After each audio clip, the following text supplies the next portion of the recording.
Good morning, नमस्ते। और आज का जो टॉपिक है हमारा, आज की इस वीडियो में हम लोग पॉलिटी से संबंधित फंडामेंटल राइट उसके बारे में हम लोग बात करेंगे। पिछले वीडियो में हम लोगों ने आर्टिकल 11 तक हम लोगों ने डिस्कशन कर लिया है। आर्टिकल 5 से 11 जो कि नागरिकता से संबंधित है, उस पर हम लोगों ने डिस्कशन कर लिया था। आज फंडामेंटल राइट से संबंधित दो टॉपिक है, आर्टिकल 12 और आर्टिकल 13, ये दोनों हम लोग देखेंगे। साथ में आर्टिकल 368 जो अमेंडमेंट है, संशोधन की बात करता है, उसको हम लोग देख लेंगे। फंडामेंटल राइट की बात करें तो मेरा मयार नहीं मिलता, मैं आवारा नहीं फिरता, मुझे सोच के खोना मैं दोबारा नहीं मिलता, ये फंडामेंटल राइट है। फंडामेंटल राइट एक वो अधिकार है जो आपको आपकी डेवलपमेंट के लिए काफ़ी इम्पोर्टेंट है। अगर फंडामेंटल राइट ना हो, या बहुत सारी लड़ाइयाँ अगर आप देखें तो फंडामेंटल राइट के लिए ही लड़ी गई थी। तो इसी में दो आर्टिकल है, आर्टिकल 12 जो स्टेट बता रहा है और आर्टिकल 13 जो जुडिशियल रिव्यू को बता रहा है, जुडिशियल रिव्यू को एक्सप्रेस कर रहा है। आर्टिकल 12 राज्य की परिभाषा को तय करता है, राज्य में कौन कौन आएंगे। और ये आर्टिकल, ये राज्य की परिभाषा सिर्फ भाग 3 और भाग 4 के लिए ही है, यहीं तक सीमित है। भाग 3 फंडामेंटल राइट हो गया, और भाग 4 जो है वो DPSP, directive principle of state policy, वो हो गई। तो राज्य की जो परिभाषा आर्टिकल 12 में है वो यही दो भाग तक सीमित है। अब इसमें राज्य कौन कौन है, तो इसमें अगर हम राज्य की बात करें तो भारत सरकार एवं संसद, राज्य सरकारें,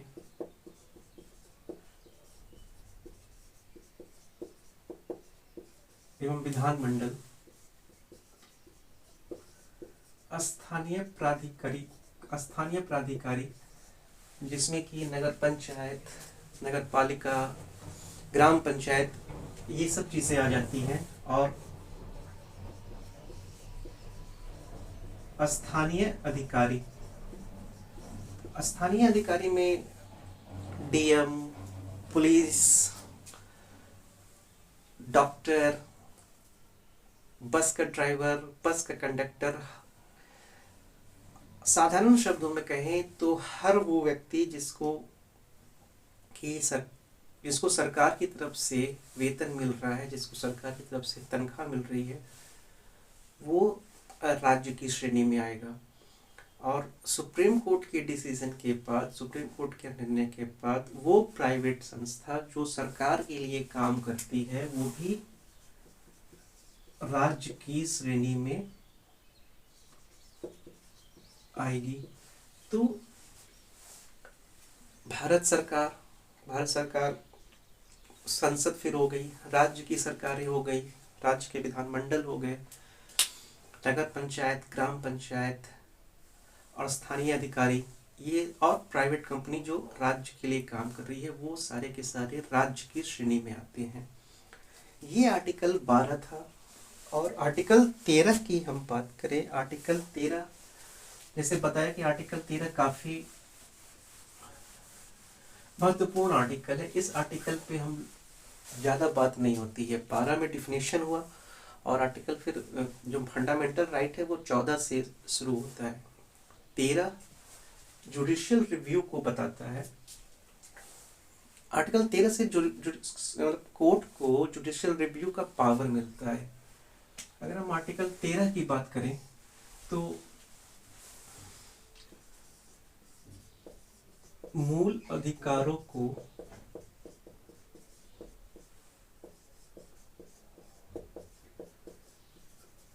असंगत करने वाली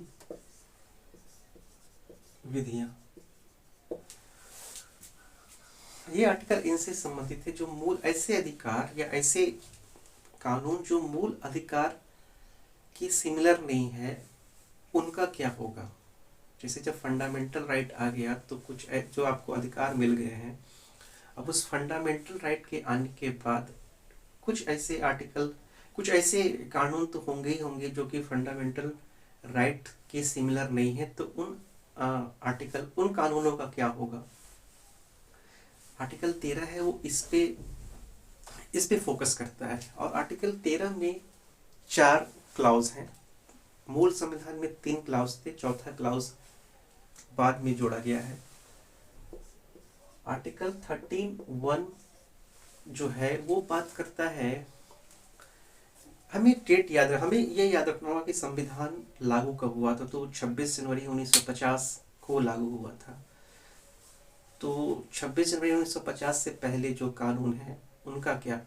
तो आर्टिकल 13(1) संविधान के प्रारंभ से ठीक पहले के कानून के बारे में बात करता है, और आर्टिकल 13(1) कहता है कि संविधान के प्रारंभ से पूर्व की विधियां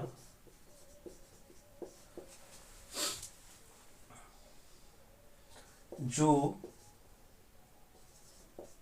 इस भाग के उपबंध से असंगत है,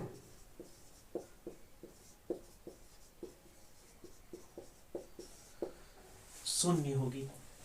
संविधान के प्रारंभ के पहले से जो भी कानून चला आ रहा है, और जिस दिन संविधान लागू हो गया, संविधान जिस दिन लागू हो गया, फंडामेंटल राइट उसी दिन लागू हो गया। तो पूर्व की वो विधि जो फंडामेंटल राइट से असंगत है वो शून्य हो जाएगी। जो पार्ट असंगत नहीं है वो पार्ट रहेगा, जो पार्ट शून्य होगी वो असंगत होगी। मान लीजिए कि अच्छा, इसमें एक यहीं से आच्छादन का सिद्धांत आया। आर्टिकल 13(1) से ही आच्छादन का सिद्धांत आया, जो कि ये कह रहा था कि जो विधि असंगत है, संविधान के प्रारंभ के पूर्व की वो विधि जो असंगत है, संविधान के लागू होने के बाद उनका ग्रहण, उन पे ग्रहण लग जाएगा। मान लीजिए कि ABC XYZ ये फंडामेंटल राइट है का कोई कुछ क्लाउज हो गए, और ये जो कानून है ये पहले से चला रहा है। तो इसमें अगर Z जो क्लाउज है वो फंडामेंटल राइट से असंगत है, तो क्या होगा कि ये जो फंडामेंटल राइट है वो इसको ढक लेगा, इसका ग्रहण कर लेगा। और इसमें ये है, इसमें एक चीज एक क्लियर है कि जो आर्टिकल 13(1) है वो समाप्त नहीं होता है, वो निष्क्रिय होता है। मान लीजिए कि आगे जब ये फंडामेंटल राइट का कुछ पार्ट जो है वो हट जाता है, तो ये कानून अपने आप फिर वापस आ जाएगा। इसे संपत्ति का अधिकार था, पहले संपत्ति का अधिकार था, बाद में संपत्ति के अधिकार को हटाया गया। तो उसमें मान लीजिए कुछ ऐसा कानून होता तो जेड जो कानून है वो वापस आ जाएगा। तो ये आच्छादन का सिद्धांत है। और आर्टिकल 13(1) ये कहा कि जब संविधान के पहले जो कानून था। अब हम आते हैं 13(2) पे। 13(2) जो है वो संविधान के बाद से है। राज्य कोई ऐसा कानून नहीं बनाएगा जो इस भाग के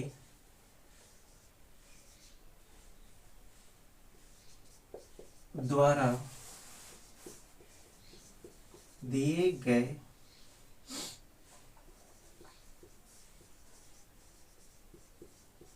अधिकारों को छीनते या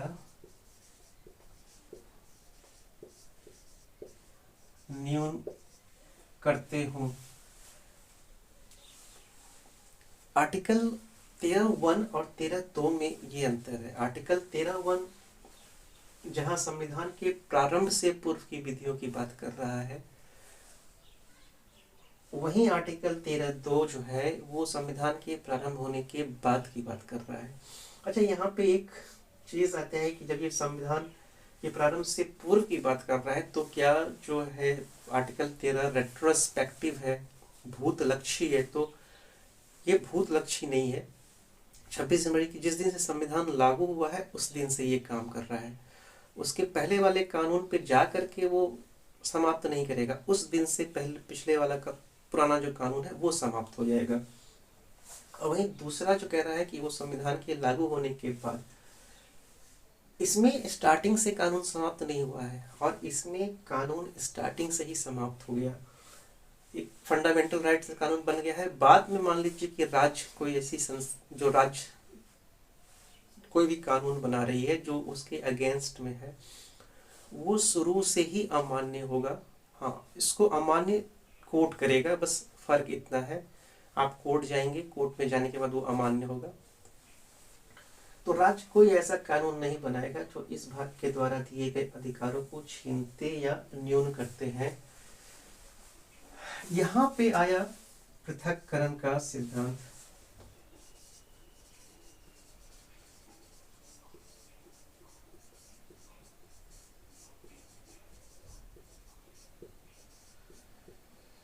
पृथक्करण का सिद्धांत ये कह रहा था कि मान लीजिए कोई कानून है, तो कानून का कोई क्लाउज, कोई एक क्लाउज जो कि फंडामेंटल राइट से असंगत है, तो क्या पूरे पूरे कानून को समाप्त करना चाहिए? तो वहां पृथक्करण का सिद्धांत है कि नहीं, पूरा कानून समाप्त नहीं होगा।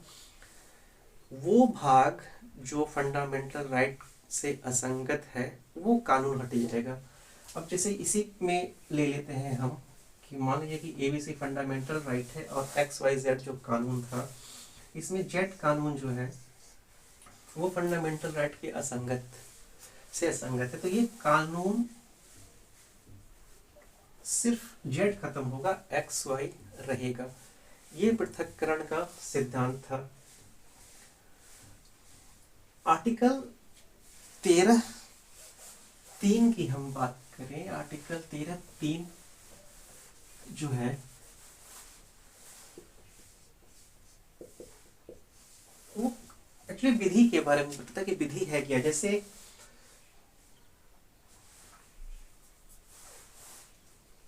यहाँ मान लीजिए विधि शब्द लिखा हुआ था, आर्टिकल 13(2) में या 13(1) में विधि शब्द का प्रयोग किया गया। तो इस विधि में क्या क्या आएंगे? आर्टिकल 13(3) इस चीज को एक्सप्रेस करता है और इस आर्टिकल 13(3) में 8 शब्द हैं। अध्यादेश, आदेश, उपविधि, नियम, विनियम,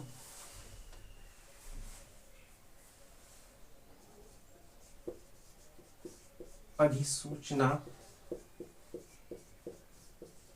रूढ़ि और प्रथा। ये 8 शब्द हैं जो कि कानून को बताते हैं, जो विधि को एक्सप्रेस करते हैं कि ये चीजें विधि में आ रही हैं। राज्य कोई ऐसा आदेश नहीं देगा, कोई ऐसा अध्यादेश नहीं देगा, कोई ऐसी विधि, नियम, विनियम, अधिसूचना, रूढ़ि या प्रथा जो होगी, ये सब चीजें विधि की श्रेणी में आती हैं। अब यहाँ आर्टिकल 13(1), 13(2), 13(3) तो हो गया। अब आते हैं इन आर्टिकल को, जैसे हमने ये पढ़ा कि राज्य कोई ऐसा विधि नहीं बनाएगा जो इस भाग द्वारा प्रदत्त अधिकारों को छीनते हैं। तो फिर संपत्ति का अधिकार का जो कानून है वो कैसे हट गया? तो जाहिर है कि इसमें कुछ चेंजेस हुए होंगे। इसमें जो चेंज हुए हैं उसको जानने से पहले हमको कुछ केस समझना होगा। यहाँ आर्टिकल 13 और 368 पे जो टकराव है वो दिखने लगा, वो चीज़ सामने आने लगी। और जो टकराव का जो पहला जो केस आया था, शंकरी प्रसाद केस आया था,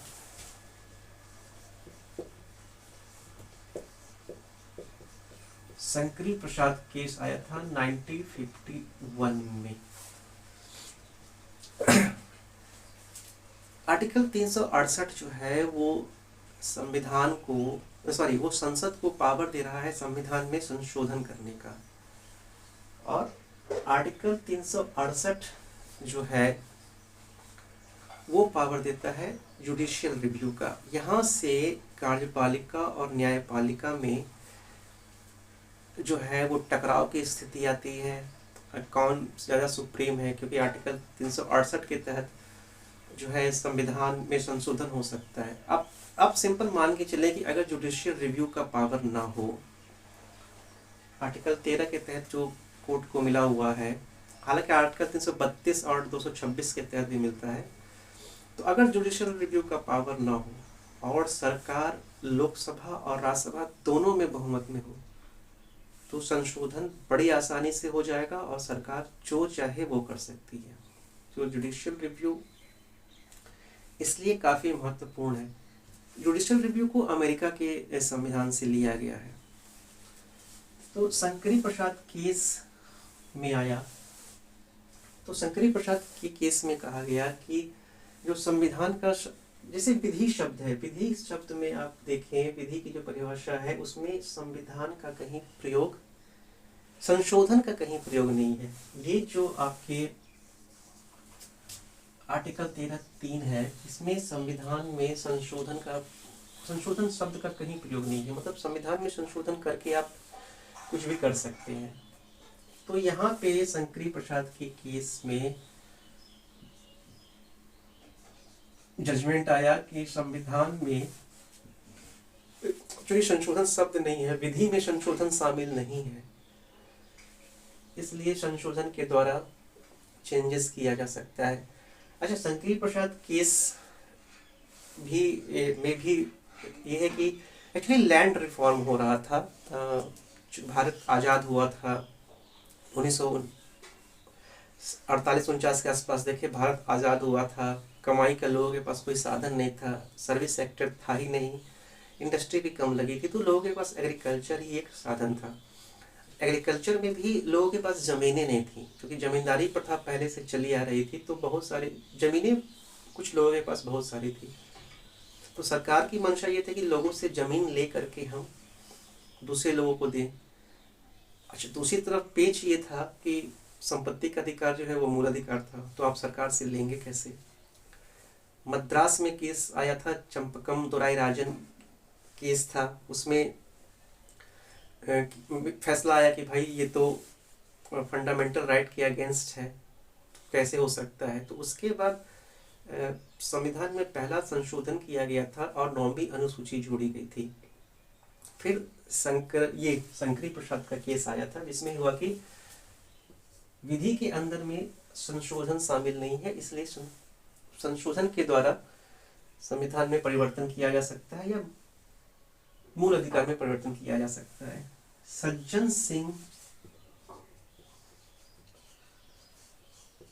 सज्जन कुमार का केस आया 1965 में। इसने भी शंकरी प्रसाद के केस की जो जजमेंट था उसी के फेवर में फैसला गया। तीसरा आया गोलकनाथ केस। 11 जजों की बेंच थी, 6-5 के बहुमत से इसमें फैसला आया था, और ये फैसला इसके अगेंस्ट गया था कि जो विधि है, विधि में हालांकि संशोधन शब्द शामिल नहीं है, लेकिन संशोधन इसका अपवाद नहीं है। आप संशोधन के द्वारा फंडामेंटल राइट में संशोधन नहीं कर सकते हैं। तो इन्होंने, अच्छा, ये केस आया था 1967 को। इन्होंने संशोधन करने से मना कर दिया, नहीं होगा। 1967 आया इंदिरा गांधी का फेज। अच्छा, उस स्टार्टिंग फेज में इंदिरा गांधी कमजोर थी, बहुत स्ट्रांग प्रधानमंत्री के रूप में वो नहीं उभरी थी। वो स्ट्रांग, उनका जो ताकत है वो 1971 के इलेक्शन के बाद जब वो अपने बल पे प्रधानमंत्री बनती हैं तो वो पावर में आती हैं। यहाँ पे वो जो गोलकनाथ केस में संशोधन को मना किया गया था, वो 24वां संशोधन करती हैं। 24वां संशोधन होता है 1971 में, जिसमें कि आर्टिकल 13(3) जो था, आर्टिकल 13(3) की जगह एक और आर्टिकल जोड़ता है, आर्टिकल 13(4). ठीक है, आर्टिकल 13(4) सिंपल ये कहता है कि भाई फंडामेंटल राइट में संशोधन होगा। आर्टिकल 13(4) कहता है इस अनुच्छेद की बातें, इस अनुच्छेद की बातें 368 के तहत नहीं आती। तो उन्होंने कह दिया कि जो ये चीज है अलग है और संशोधन अलग है। 24वां संशोधन के द्वारा ये हो गया कि संशोधन हो सकता है, आर्टिकल 13(4) ये कहता है। अब उसके बाद 24वें संविधान संशोधन को चुनौती दी जाती है और केस जाता है केशवानंदन भारती। ये केस जो है अब तक का सबसे महत्वपूर्ण केस है और सबसे ज़्यादा बेंच जो है 13 जजों की बेंच थी, वो ये इसमें बैठी थी। जस्टिस सीकरी थे चीफ जस्टिस। 7-6 के बहुमत से केशवानंदन भारती का केस जो है वो डिसीजन आता है कि हाँ ठीक है, 24वां संशोधन वैलिड है। उन्होंने भी माना कि 24वां संशोधन वैलिड है, आप कुछ भी कर दीजिए, जो आपको संशोधन करना है कीजिए, लेकिन आप मूल ढांचे को प्रभावित नहीं करेंगे। बेसिक स्ट्रक्चर केशवानंदन भारती से आया। तो फिर ये हुआ कि भाई बेसिक स्ट्रक्चर क्या है, क्योंकि पता तो चलना चाहिए कि बेसिक स्ट्रक्चर है क्या।